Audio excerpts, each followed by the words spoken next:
My son's fiancée turned to her parents and said in Mandarin, "This old pig doesn't understand a thing. So stupid." She thought I was some fool who couldn't understand her. I understood every word, but I chose to stay silent and watch how far their little performance would go. What I heard next made me realize I had to protect my son from the most dangerous person he's ever met. Before I tell you what happened at that dinner table, let me know in the comments. Where are you watching this from? The aroma of pot roast filled my Arlington home that Friday evening. At 66, I'd perfected this recipe over decades of cooking for my late wife Sarah and our son Benjamin. Tonight felt different tonight. I was meeting the woman my boy claimed he wanted to marry. A Chinese-American woman named Grace Zhang, along with her parents who'd immigrated from Beijing years ago. What Benjamin didn't know, what nobody knew, was that I'd spent 15 years in military intelligence, much of it focused on Chinese communications. My Mandarin was as sharp as my English, a skill I'd kept classified even from my own family. "Dad, they're here." Benjamin's excitement was infectious as I opened the door to Grace and her parents. She stood there like something from a magazine, perfectly polished, with a practiced smile. "Mr. Thorne, thank you so much for having us," Grace said, handing me a potted orchid. "Your home is absolutely lovely.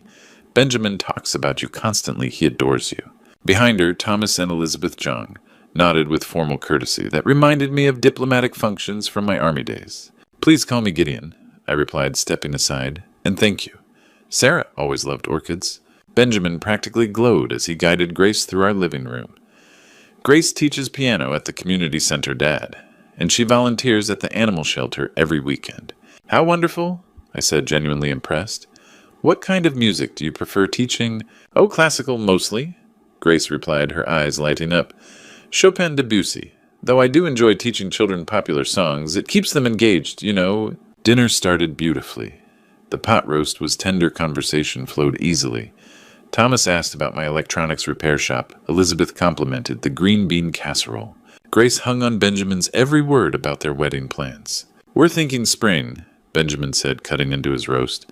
"Maybe April. Grace wants cherry blossoms in the photos." "That sounds perfect, son," I said, raising my wine glass. "To new beginnings." Everything changed during dessert. Grace leaned toward her parents and switched to Mandarin. Her voice dropped to what she thought was a whisper, but my trained ears caught every word. What I heard made my blood run cold. She called me an old pig who didn't understand anything, said I looked stupid and would be an easy target. Then with a dismissive laugh, she told her parents, "Keep doing well, just continue like this." The casual cruelty in her voice, the way she spoke to them like employees receiving instructions rather than beloved parents, it hit me like a physical blow. My grip tightened on my coffee cup. Adrenaline surged through my veins, the same feeling I'd had in combat situations. Every instinct screamed at me to stand up and confront her right there. But decades of intelligence work had taught me patience. I forced my face to remain neutral, even managed a smile when Grace looked my way. "The pie is delicious, Mr. Thorne," Grace said in English, switching back to that honey-sweet voice. "You simply must give me the recipe. I'd love to make this for Benjamin." "Of course, dear," I replied, my voice steady despite the fury building inside. "Sarah would have loved to share it with you." As the evening wound down, I played the gracious host. I thanked them for coming, accepted their compliments, promised to have them back soon. Benjamin walked them to their car, completely oblivious to what had transpired at his father's table. When he returned, his face flushed with happiness. "Dad, thank you. This means everything to me. I can tell you really like her." I nodded and squeezed his shoulder, not trusting myself to speak. As I watched him drive away, I stood in my doorway, the cool October air clearing my head. She thought I was a fool. She had no idea I understood every single word. The smell of old electronics and WD-40 filled my workshop behind the house, mixing with the October morning air drifting through the open garage door.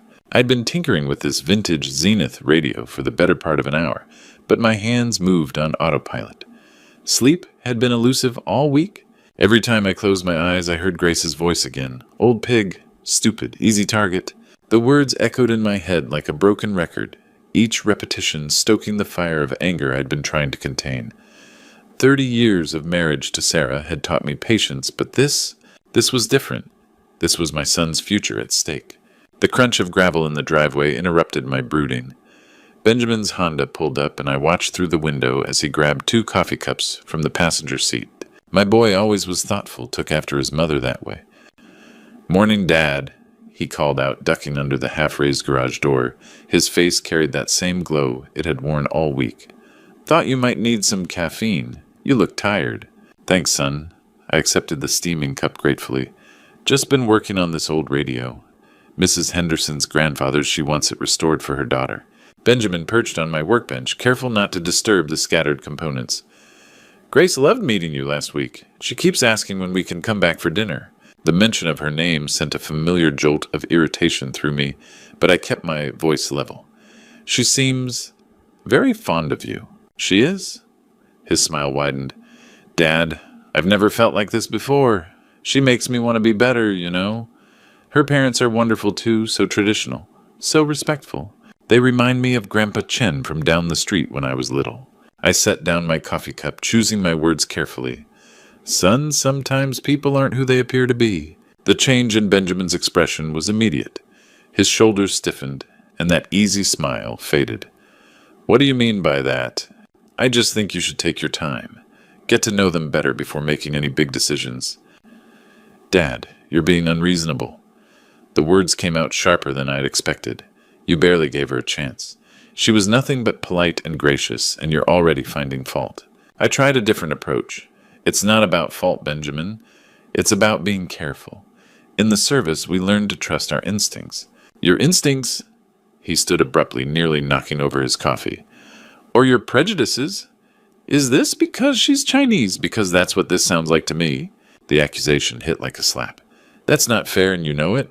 "Do I?" Benjamin's voice cracked with disappointment. "Grace warned me this might happen. She said some people have trouble accepting interracial relationships, even family." Grace warned him. The manipulation was so smooth, so calculated, it took my breath away. She'd planted seeds of doubt about me before I'd even said a word. "Son, that's not what this is about." "Then what is it about, Dad?" "Because from where I'm standing, it looks like you've already made up your mind about the woman I love." He headed for the door, then turned back, his eyes bright with unshed tears. "I thought you'd want me to be happy. Mom would have supported me. She would have given Grace a real chance." The garage door slammed behind him, leaving me alone with the smell of motor oil and my own regrets. Through the window, I watched his car disappear down the street, taking with it any hope of an easy solution. I picked up the radio again, my hands steadier now, despite the turmoil in my chest. Sarah's picture smiled at me from the workbench. My compass for 35 years of marriage silent now when I needed her wisdom most. But I knew what she'd say. She'd tell me to protect our boy, no matter the cost. If words wouldn't convince him, evidence would, and I knew exactly who to call. 3 sleepless nights had passed since Benjamin stormed out of my workshop. I'd spent those dark hours staring at the ceiling, weighing my options, and mentally cataloging contacts from my Army intelligence days. Most were retired, now scattered across the country, but a few still worked in government positions where they might prove useful. Maria Santos topped that list. We'd served together in the 80s, back when intelligence work meant more shoe leather than computer screens. She'd been sharp then, the kind of analyst who could spot patterns others missed. And according to LinkedIn, she now worked for Immigration and Customs Enforcement. If anyone could help me dig into Grace Zhang's background quietly, it would be Maria. Murphy's Cafe sat just off Route 1, close enough to the Pentagon to attract the lunch crowd of contractors and government workers. I arrived early, claiming a corner booth where we could talk without being overheard. The familiar weight of conducting clandestine business settled over me like an old coat. Maria walked in at exactly 11:30, her silver hair shorter than I remembered, but her posture still military straight. She spotted me immediately. Old habits die hard in our line of work. "Gideon Thorne," she said, sliding into the booth opposite me. "When I got your call, I thought someone was playing a prank. 30 years and suddenly you need a favor." "I wouldn't ask if it wasn't important, Maria. It's about Benjamin." Her expression softened. She'd attended Benjamin's high school graduation, sent cards every Christmas. In the intelligence community, work relationships often became family bonds. "What's wrong? Is he in trouble?" "Not yet, but I think he might be." I pulled out my phone, showing her the photos Benjamin had shared from his dinner dates with Grace. "He's engaged to this woman, Grace Zhang. Something feels off about her and her family." Maria studied the images, her trained eyes taking in details I'd probably missed. "What kind of off?" I chose my words carefully. "Inconsistencies in their behavior. The way they interact doesn't feel natural, more like they're performing roles than being themselves. And some things they've said. I paused, unable to reveal my linguistic advantage. My instincts are screaming that something's wrong. Your instincts were always solid, Maria said, handing back the phone. What do you need? Background checks on all three of them. Grace Zhang Thomas and Elizabeth Zhang. They claim to be from Beijing originally, but now live in Fairfax. I need to know if they are who they say they are. Maria nodded slowly.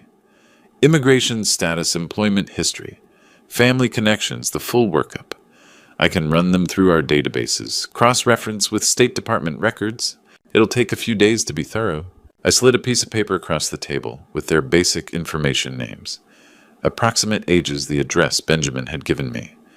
I've got photos, social media profiles, anything else you might need. This stays between us, Maria said, pocketing the paper. If I find something and it goes legal, you didn't hear it from me first. Understood. She studied my face for a long moment. Gideon, I've seen you handle dangerous situations with ice in your veins. Right now you look like a man who's genuinely worried. What aren't you telling me? I met her gaze steadily. That my son is head over heels, in love with someone who might be using him. And if I'm right, it's going to destroy him. Maria's expression grew serious. I'll start running the checks this afternoon. Give me 72 hours. We shook hands outside the cafe, and I watched her disappear into the Pentagon City metro station. For the first time in days, I felt like I was taking action instead of just reacting. The next 2 days crawled by. I threw myself into repair work, fixing radios and televisions with an intensity that surprised my customers. Grace visited Benjamin twice during that period, and I forced myself to be cordial when they stopped by the shop. She played her role perfectly, the devoted fiancée meeting her future father-in-law's friends, asking about family photos, complimenting my work. But I watched her more carefully now, looking for cracks in the facade. They were there, subtle but present, the way her smile never quite reached her eyes. How she steered conversations away from specific details about her past. The practiced quality of her responses to personal questions. On Thursday evening, my phone buzzed with a text from Maria. We need to talk. It's not good. My hands were steady as I called her back, but my heart was racing. Maria's voice was grim when she called.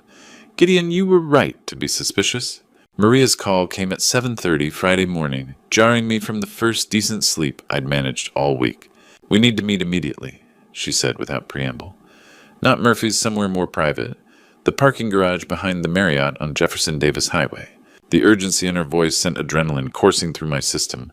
Level 3 northwest corner, 20 minutes. She was waiting by her sedan when I arrived, a thick manila folder tucked under her arm. Her face carried the grim expression I remembered from briefings that had gone sideways. Get in, she said, sliding into my truck. We need to talk where no one can overhear us. Maria opened the folder, revealing documents and photographs that made my stomach clench. Gideon, your instincts were dead on. Grace Zhang isn't who she claims to be. She handed me an ICE database search result. Her real name is Xu Min. Grace Zhang is a fabricated identity she's been using for 8 months. The photograph showed the same face I'd seen across my dinner table, but the name beneath was completely different. How? Identity theft. The real Grace Zhang died in a car accident in California last year. Somehow Xu Min obtained her documents and assumed her identity. The next revelation hit harder. Maria showed me printouts from Arlington Community Theater's website, headshots for Thomas Thompson and Elizabeth Miller, listed under Cultural Family Package. Ideal for ceremonies, community events, and immigration photos. They're not her parents. I said the words feeling surreal. Professional actors. We contacted them. They admitted being hired by Xu Min for $500 each to play her parents. The engagement photos Benjamin showed me. Rental studio in San Francisco, same backdrop we found in 4 other sample portfolios online. She's done this before Gideon. The final revelation was devastating. Maria handed me a marriage certificate translated from Chinese. Xu Min is currently married to Liu Wei in Guangzhou, China. 3 years legally valid. She never divorced him. I stared at the document. Marriage fraud, among other things. Immigration fraud identity, theft, conspiracy, federal crime territory. If she marries Benjamin, she could face 10 years in prison and permanent deportation. And Benjamin, if he's truly unaware he's a victim. But if authorities think he's complicit, Maria's expression was grave. He could face charges too. I organized the documents with military precision. The evidence painted a picture of calculated deception that made my blood run cold. What's our next move? Officially, I report this to my supervisors. This suggests a larger operation. Maria paused. Unofficially, you need to protect Benjamin. Get him away from her before this explodes. He won't listen. He thinks I'm prejudiced. Then you need proof he can't ignore. Maria gathered the documents. I can give you copies, but once this goes official, it moves fast. Federal prosecutors don't mess around with immigration fraud. I accepted the folder, its weight feeling heavier than it should. How long do we have? Maybe a week before the investigation becomes official. Maria prepared to leave, placing a hand on my shoulder. I'm sorry, Gideon. I know this isn't what you wanted to find. She was right. Part of me had hoped my suspicions were wrong, that Grace was simply a young woman with poor social skills or cultural differences I'd misinterpreted. But the evidence was irrefutable. Looking at the documents spread across the table, I realized this was bigger than I thought. Maria's contact at the FBI worked faster than I'd expected. By Monday afternoon, I was sitting in a sterile conference room at the Washington field office, facing Special Agent Jennifer Walsh, across a metal table covered with the evidence Maria had compiled. Agent Walsh was younger than I'd anticipated, maybe early 40s, with sharp eyes, and the kind of focused intensity that reminded me of my best intelligence officers. She'd spent the better part of an hour reviewing every document, asking pointed questions about timeline and verification procedures. Mr. Thorne, she said, finally closing the folder, this is impressive work. Immigration fraud cases usually take months to develop this kind of comprehensive evidence. Maria Santos is thorough, I replied, always was. The question now is how we proceed. Walsh leaned back in her chair. We have enough to arrest Xu Min on identity theft and immigration fraud charges, but I'd prefer to build a stronger case. These organized operations usually involve multiple victims. What do you need? Ideally, we'd like her to incriminate herself further, maybe reveal information about how she obtained the false documents, whether she's working with others. Walsh studied me carefully. You mentioned she's comfortable in your home. Would you be willing to participate in a controlled operation? The weight of what she was asking settled over me. You want me to invite her back for dinner? With full FBI surveillance and support, we'd wire your home, have agents positioned nearby. If she says anything incriminating, we'd have it on record. I thought about Benjamin's face when he'd stormed out of my workshop, the pain in his voice when he'd accused me of prejudice. My son would have to be there. He's completely unaware of what she really is. That might work in our favor. If she believes you've accepted her, she may be more careless about what she says. Walsh's expression softened slightly. I understand this puts you in a difficult position with your family. Agent Walsh, my son is planning to marry a woman who's already married to someone else. She's using him to commit federal crimes. Any difficulty with family is secondary to protecting him. She nodded approvingly. How would you approach this? I'd been thinking about that since leaving the parking garage Friday morning. I'll tell Benjamin I've reconsidered, that maybe I was too hasty in my judgment. He's been wanting us to have dinner again. He'll jump at the chance to arrange it. And Grace, she'll come. She thinks she's won, that she's successfully turned my son against me.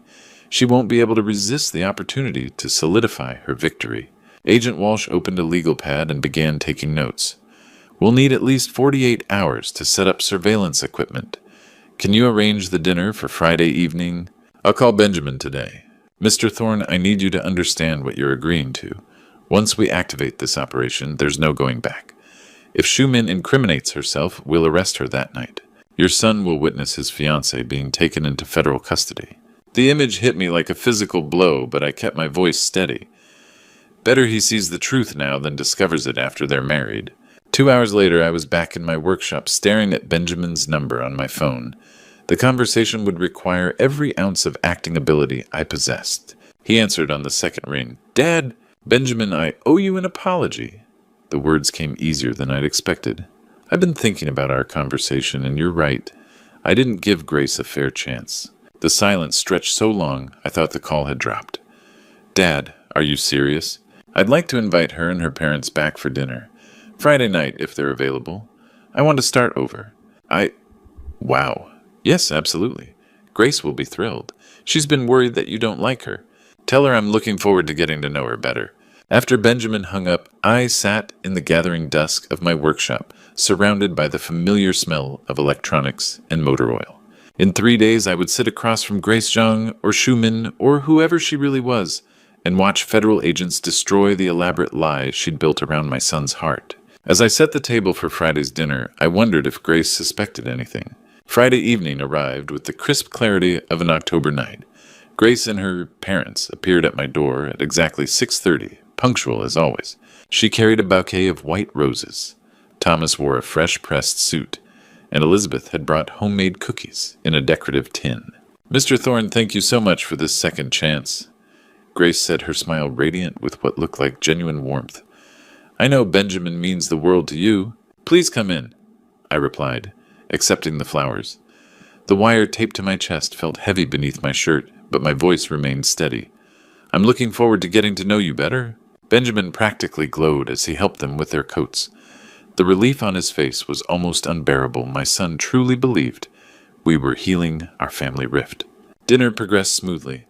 I'd prepared the same menu as our first meeting: pot roast mashed potatoes, green beans. Grace complimented every dish, asked thoughtful questions about my electronics shop, and shared charming stories about her piano students.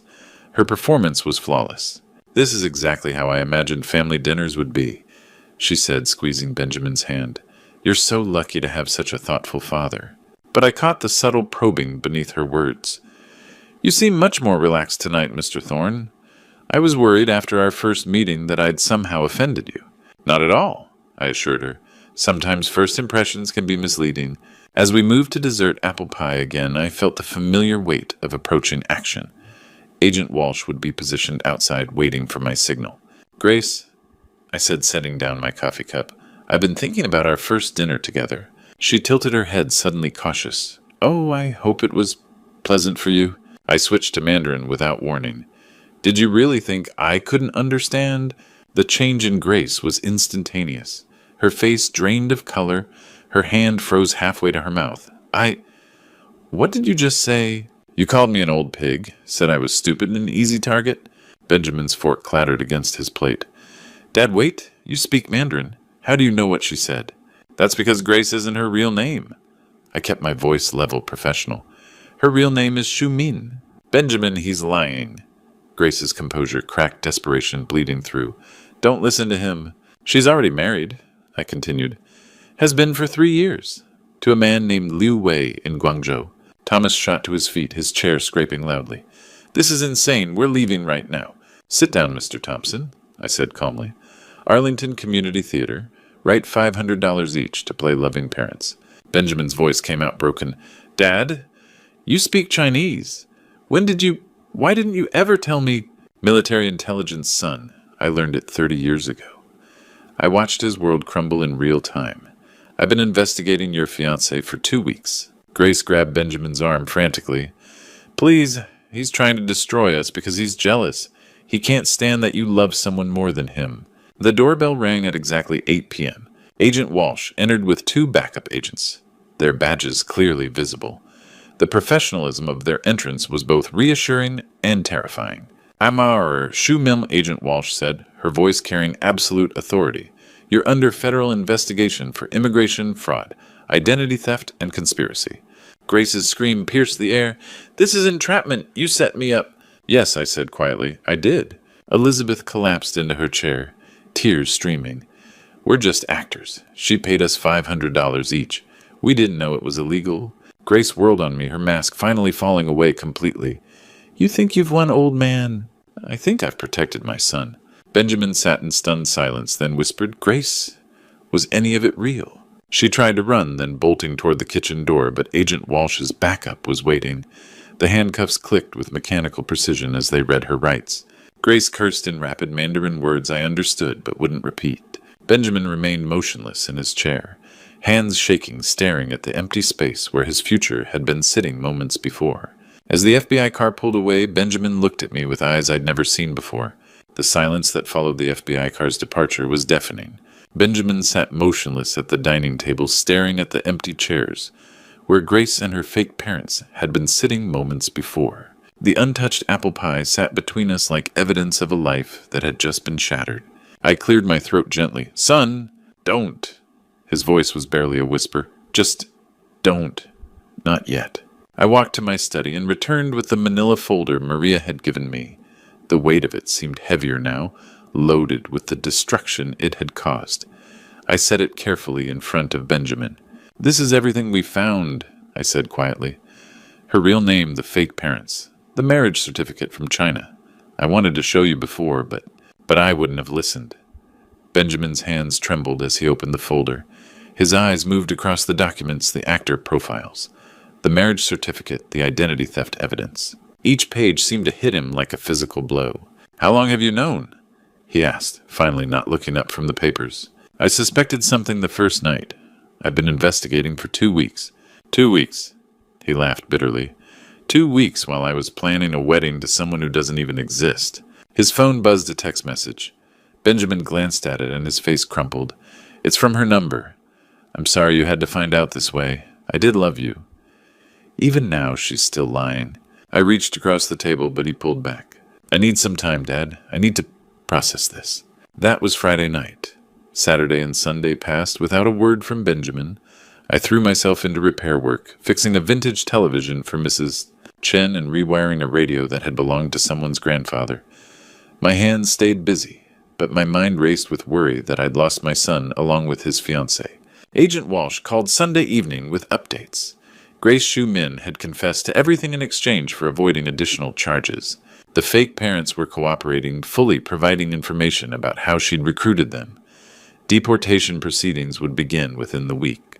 "Your son's not in any legal trouble," Walsh assured me. "He was clearly a victim in this." Monday night brought no call. Tuesday stretched endlessly. By Wednesday, I was convinced I'd traded my son's safety for his love, and the price felt too high. Then at 11:47 p.m. my phone rang. "Dad." Benjamin's voice was thick with emotion, barely controlled. "I'm here, son. I've been thinking for 3 days straight, and I keep coming back to the same thing." He paused, and I heard him take a shaky breath. "I defended her against you. I chose a stranger over my own father." "Benjamin, no, let me finish. You were protecting me, and I made you the villain. I called you paranoid. I accused you of prejudice. I threw Mom's memory at you like a weapon." His voice cracked completely. "How do you forgive someone who is so blind?" The pain in his voice nearly broke me. Son, loving someone isn't blindness. It's hope. It's the willingness to believe the best in people. That's not a flaw, that's who you are, and it's one of the things I'm most proud of. But I should have listened to you. Maybe, but if I'd been wrong, you'd have spent your life wondering if you gave up happiness because your old man couldn't let go. I paused, choosing my words carefully. Trust has to be earned back, I know that. But love doesn't disappear because of mistakes. The silence stretched between us filled with 30 years of father-son history. "Can I come over tomorrow?" he asked finally. "I want to understand everything. How you knew what you felt, how you managed to save me from myself. Of course, I'll make coffee. The good stuff. The good stuff." After he hung up, I sat in my kitchen looking at Sarah's picture on the windowsill. Our boy was coming home. The next evening, Benjamin arrived with takeout Chinese food, a gesture that would have been impossible a week ago. We spread the evidence across the dining table, and I walked him through every step of the investigation. He asked hard questions, and I gave honest answers. As we finished the lo mein, Benjamin leaned back in his chair and studied me with new eyes. "Dad, I need to ask you something. How did you stay so calm through all this?" 3 weeks had passed since that Friday night dinner. The legal proceedings moved with federal efficiency. Grace had been deported with a 10-year ban, while the fake parents received community service and hefty fines. The bell above my shop door chimed as Mrs. Patterson brought in her ancient television. "Same fuzzy problem," I diagnosed, already reaching for my tools. As I worked, I found myself thinking about Benjamin's question from the night before. How had I stayed calm? The answer had something to do with experience, knowing that panic clouds judgment and clear thinking saves lives. Benjamin walked in carrying coffee and lunch from Murphy's Deli. These visits had become routine over the past week, comfortable rituals that reminded me of when he was 12. "How's work going?" I asked. "Good. Actually great." He paused thoughtfully. "I've been thinking about what you said about trusting instincts. There's this new project manager, and something about her felt rehearsed. What did you do?" I asked more questions, dug deeper into her references. Turns out her last 3 jobs ended under questionable circumstances. Benjamin smiled. 6 months ago, I would have ignored that feeling. The pride I felt was overwhelming. Benjamin wasn't becoming cynical, he was becoming wise. A young man entered carrying a vintage radio. Someone said, "You might fix this. It belonged to my grandfather." I examined it carefully. "It'll take some work, but yes, might take a week." He hesitated, then asked, "Can I ask you something? My girlfriend wants to move in together, but something feels rushed. She's pushing hard, and I can't shake the feeling I'm missing something." Benjamin and I exchanged a look. "Trust that feeling," I said gently. "When someone's rushing you toward a big decision, ask yourself why the timing matters so much to them." After he left, Benjamin shook his head. "Does this happen often, relationship advice, in an electronics shop?" "More than you'd think. Some kinds of knowledge only come from living through things." We worked together for the next hour, Benjamin helping with inventory, while I shared stories from my Army days lessons about reading people, trusting teammates, making decisions under pressure. As afternoon wound down, Benjamin prepared to leave. At the door, he turned back. "Dad, thank you. Not just for saving me from Grace, but for showing me what it looks like to protect someone without controlling them." After he drove away, I stood watching his taillights disappear. The October air carried the scent of burning leaves and distant sounds of children playing. Normal sounds, peaceful sounds. Inside, I walked to Sarah's photograph on the kitchen windowsill. "Our boy is safe now," I told her picture, "and he's stronger for having gone through it." A father's instincts never retire. We see dangers our children can't and love them enough to act on it. Sometimes that means letting them make mistakes, and sometimes it means stepping in when the stakes are too high. The trick is knowing the difference. I turned off the shop lights, already looking forward to Sunday dinner with Benjamin. Next time someone tried to deceive him, he'd know what to look for. Looking back on this journey, I realized that betrayal stories like mine aren't just about deception. They're about the strength we find when everything we thought we knew crumbles around us. This true story taught me that a father's love isn't measured by how much we trust, but by how far we'll go to protect what matters most. God gave us instincts for a reason. When something feels wrong, when the pieces don't quite fit, that's not paranoia. That's divine wisdom whispering through experience.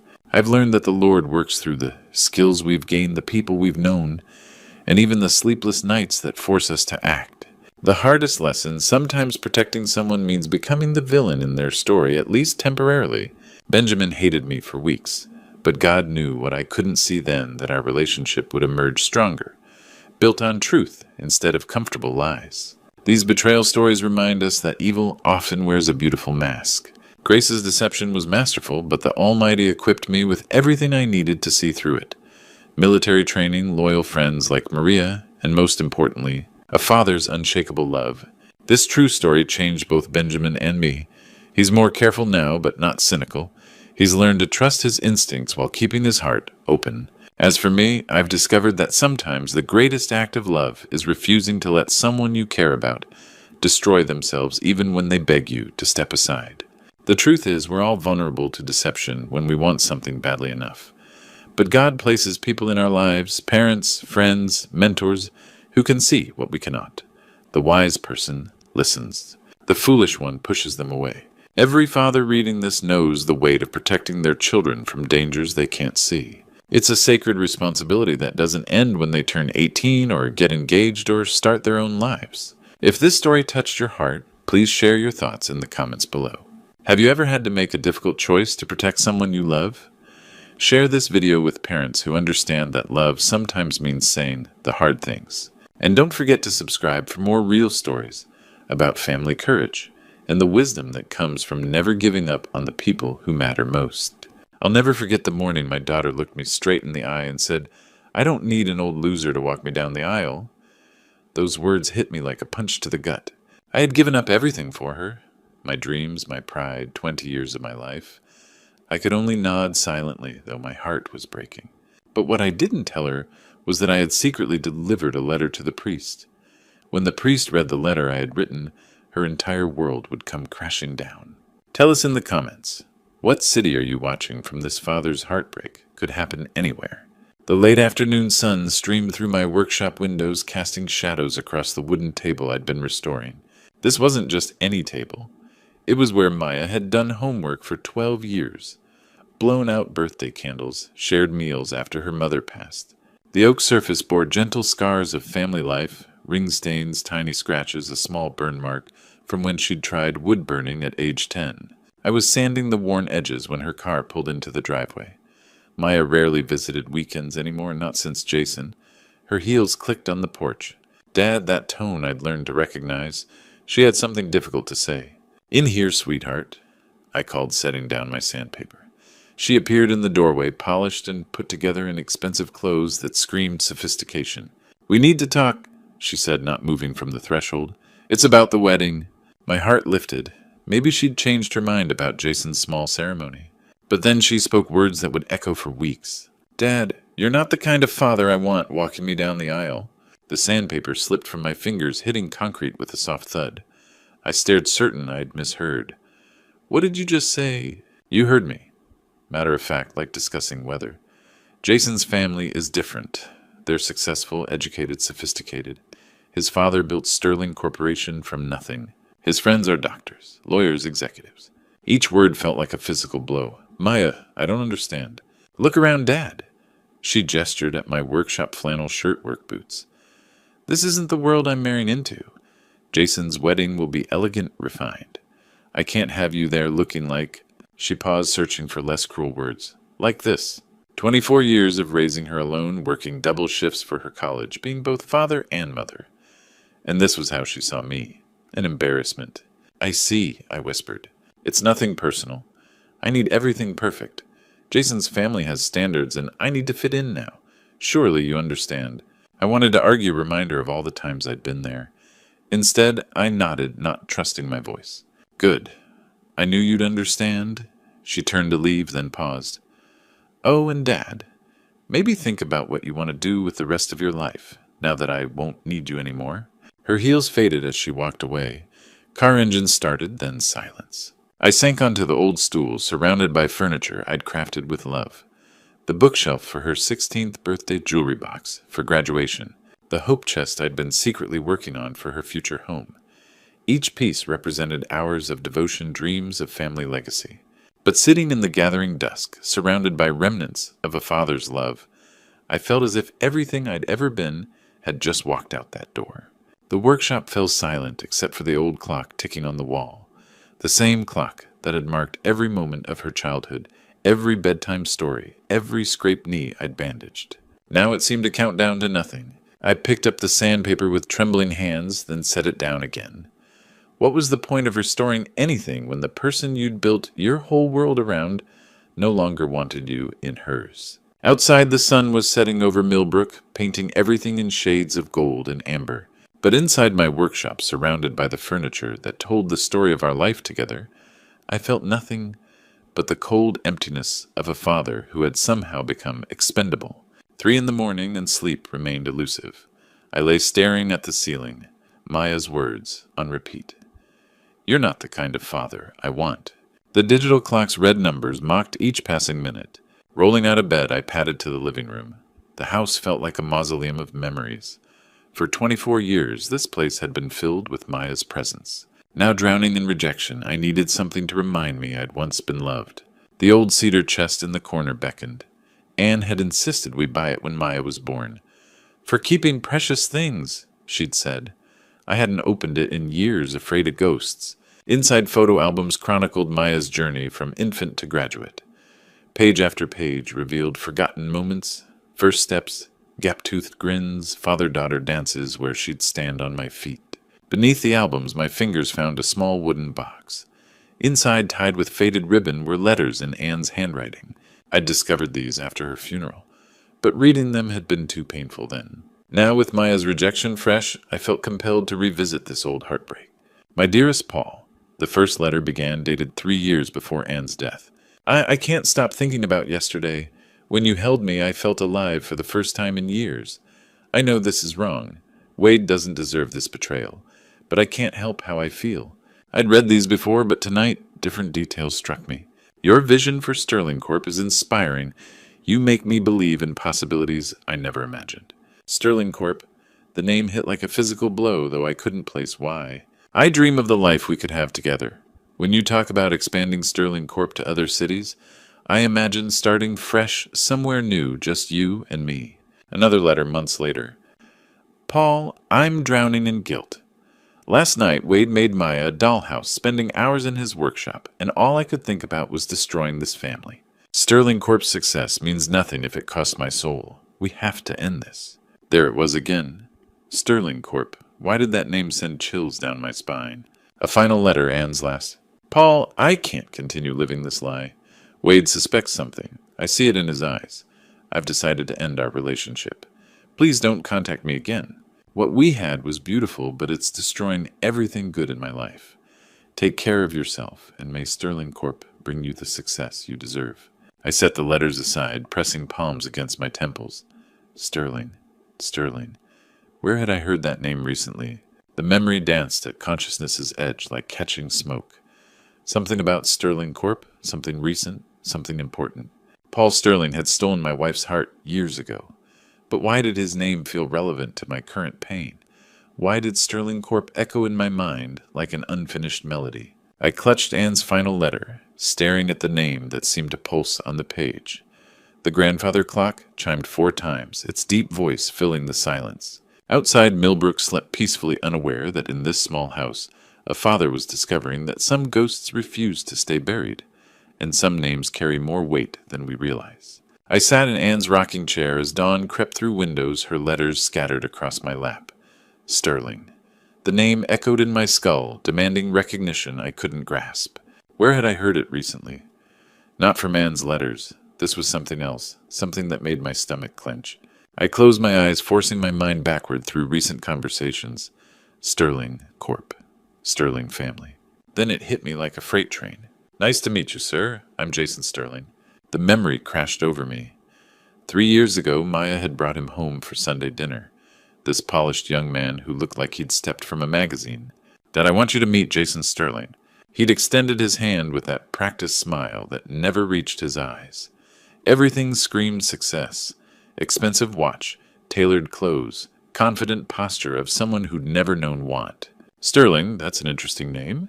Family name. My father built Sterling Corporation from the ground up. Real estate development, mostly. He passed when I was young, but the company's still thriving. Sterling Corporation. The same company Anne had mentioned in her letters.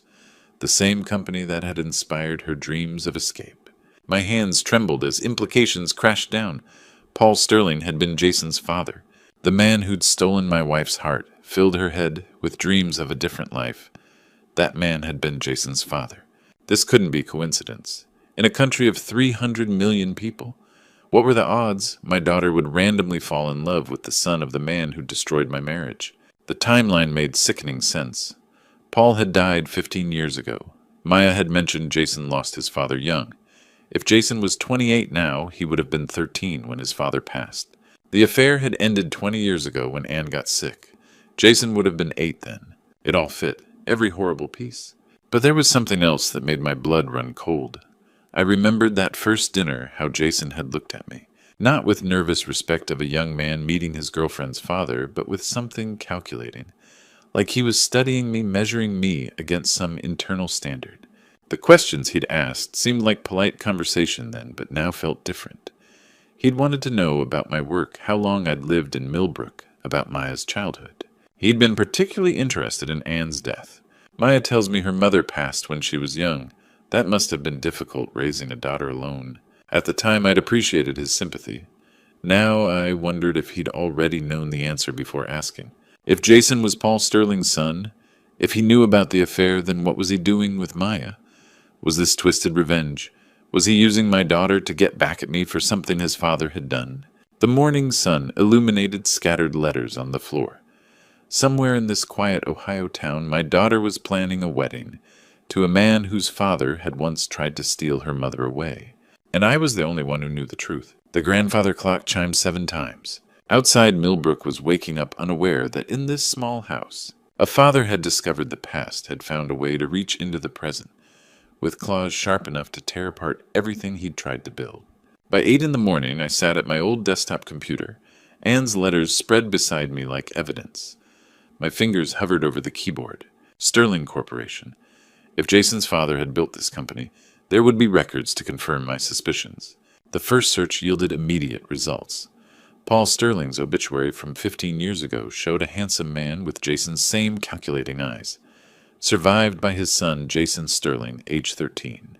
The timeline was perfect, too perfect for coincidence. I dug deeper, finding business articles chronicling Paul's rise.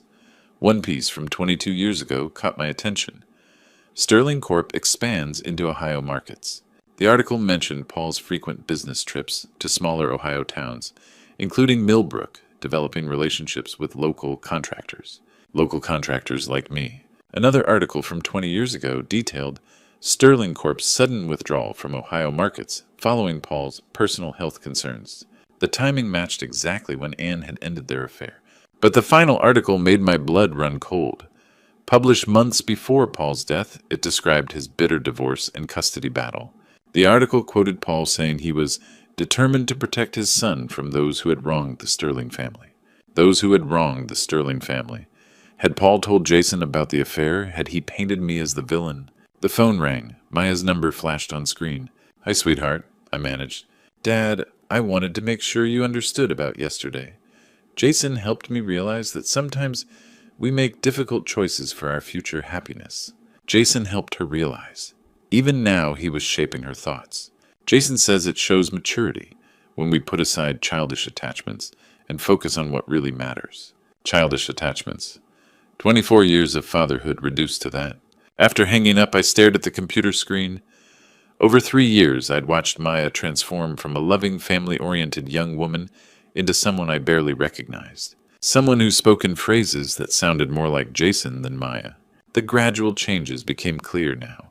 How she'd stopped Sunday dinners because Jason's family had more sophisticated gatherings. How she'd begun criticizing my clothes house lack of ambition. How she'd started using words like upgrade when talking about her future. Most telling were the little cruelties. Introducing me as just a carpenter instead of my dad. The embarrassment when her college friends visited. Canceled plans because Jason had better opportunities for her time. I'd attributed it to natural growing up. Now I saw it for what it was, a systematic campaign to isolate her from me reshaping her values until she no longer saw me as worthy of love. Jason Sterling hadn't fallen in love with my daughter by accident. He'd targeted her, studied her, learned exactly how to manipulate her insecurities. For 3 years he'd been patient, methodical, turning her against me one comment at a time, and I'd been too blind to see it. The morning sun climbed higher over Millbrook.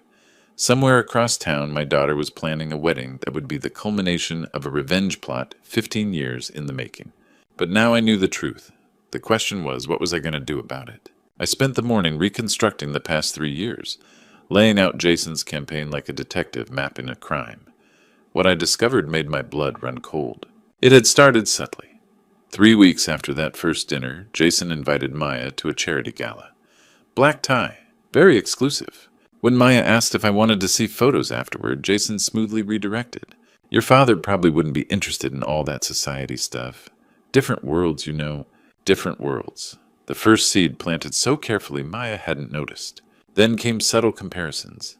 Jason would mention his late father's accomplishments, buildings Paul Sterling had constructed, the business empire he'd built. Always followed by questions about my work.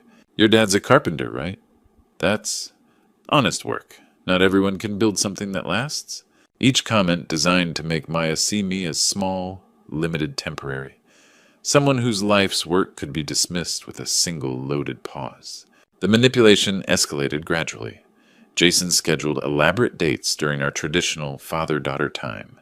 Wine tastings during Sunday dinners. Weekend getaways during holidays we'd always spent together. You can't stay tied to childhood routines forever, Maya. Successful people learn to prioritize. I remembered our canceled camping trip, something we'd done every summer since she was 8.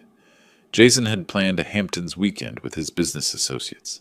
"Dad will understand," Maya had told me. "Jason says it's important for my future to make the right connections." Even then, I'd been proud of her ambition. I'd had no idea I was being systematically erased.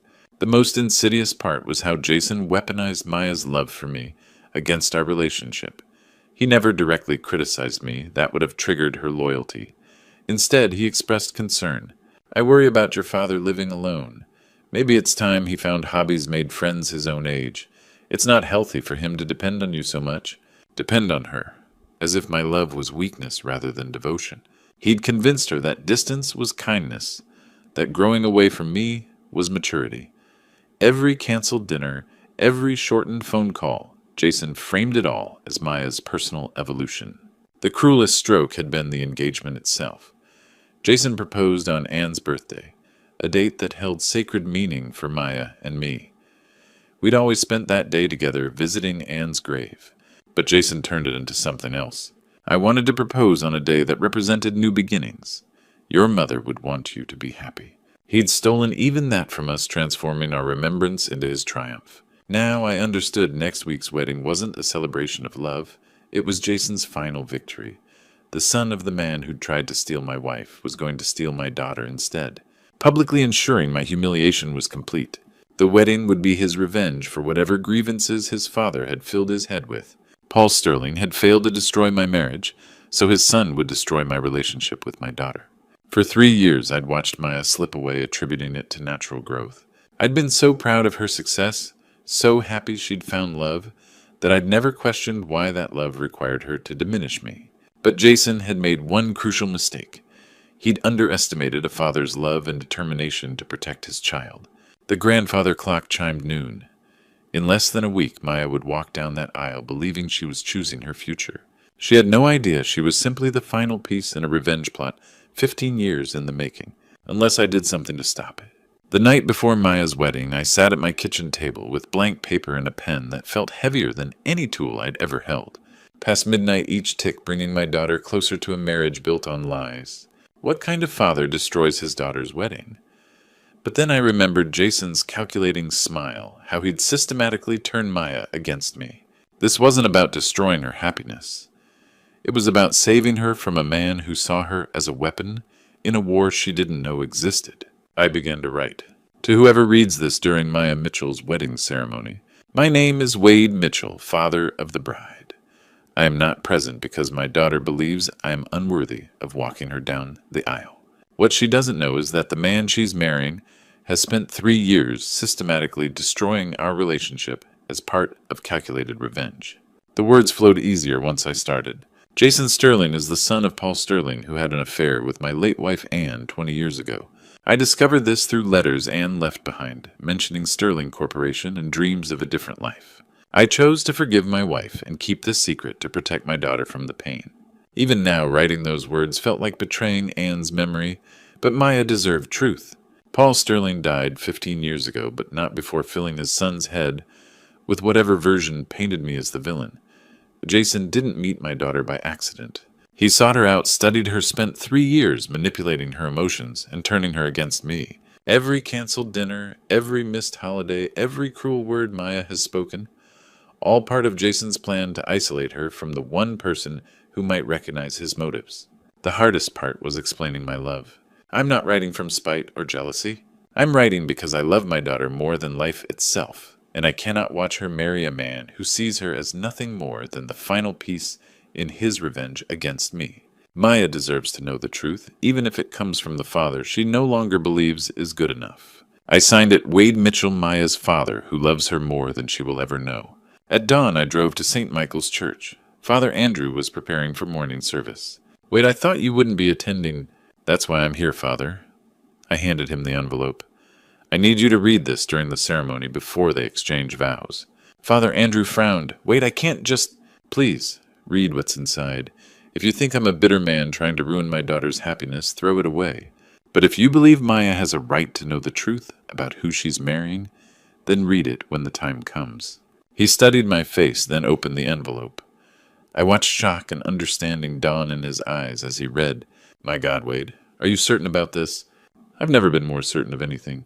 He folded the letter carefully. I'll read it. God help us all, but I'll read it. I left the church as sun climbed higher, knowing I'd set in motion events that would either save my daughter or destroy any chance of reconciliation forever. In hours, Maya would walk down that aisle, expecting to marry the man of her dreams. Instead, she would learn the truth about a nightmare 15 years in the making. There was no going back now. I stood across from St. Michael's Church at 3 p.m, hidden behind an old oak tree. The church looked like a fairy tale draped in white silk, with rose arrangements that cost more than I made in a month. Elegant cars deposited guests in designer clothes and expensive jewelry. Jason's world on full display. Successful, sophisticated, everything I could never give Maya. The church was packed with his carefully curated guest list people whose names carried weight in business circles far beyond our small Ohio town. Then I saw her. Maya emerged from the bridal car like a vision in white silk, her grandmother's pearl necklace gleaming at her throat. She was breathtakingly beautiful, every inch the perfect bride. But even from this distance, I could see something in her eyes that made my heart ache. Beneath the radiant smile, there was a sadness she couldn't hide. Jason appeared at her side, resplendent in his custom tuxedo, his smile confident and triumphant. He looked like a man about to claim his prize, not a groom overwhelmed by love. As he took Maya's arm, he whispered something that made her straighten her shoulders, steeling herself. The church bells chimed. My heart hammered as I watched the last guests hurry inside. Father Andrew would either save my daughter or destroy our relationship forever. Through the open doors, I saw Maya walking down the aisle, her train flowing like Silk River. Jason waited at the altar, posture perfect. Father Andrew stood between them, my letter hidden in his ceremonial robes. The music faded, and Father Andrew's voice carried clearly. Dearly beloved, we are gathered here today to witness the union of Maya Mitchell and Jason Sterling in holy matrimony. That cursed surname echoed off the church walls. Before we proceed with the vows, Father Andrew continued, voice steady, despite what must be tremendous inner turmoil, there is something that must be shared.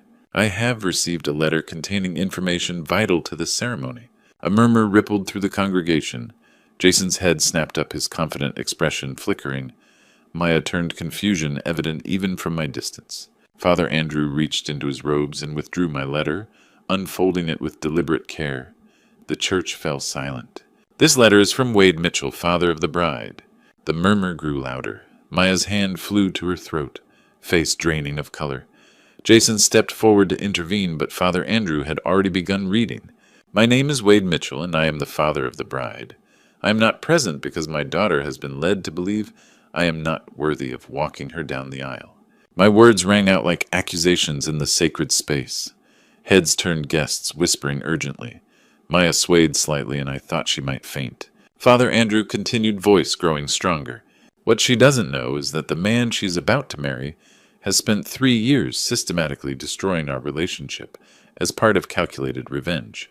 Whispers exploded into shocked exclamations. Several guests rose from their seats. Jason's face went white, his mask finally slipping. Maya stood frozen, bouquet trembling. Father Andrew pressed on, revealing the affair, Paul Sterling's identity, Jason's methodical manipulation. With each sentence, the atmosphere grew more electric, charged with disbelief and growing outrage. He detailed how Jason had targeted Maya, studied her weaknesses, spent 3 years turning her against me. How every canceled dinner, every cruel word, every moment of distance had been orchestrated as revenge for his father's failed affair with my wife. When he finished, the silence was deafening. Then chaos erupted. Guests shouted questions, accusations flew, and cameras flashed as people documented the scandal unfolding before them. Jason stood exposed, his carefully constructed facade crumbling under the weight of truth. All eyes turned toward the altar where Maya stood like a statue in white silk. And Jason Sterling faced the ruins of his revenge plot that had taken 15 years to execute and mere minutes to destroy. The chaos reached crescendo as Father Andrew folded the letter. Maya stood at the altar like a broken doll wedding bouquet scattered at her feet. Her face was ashen makeup, streaked with tears falling like rain on silk. "No," she whispered above the shocked voices. "This can't be true. Jason, tell them it's not true." All eyes turned to Jason Sterling, frozen beside her.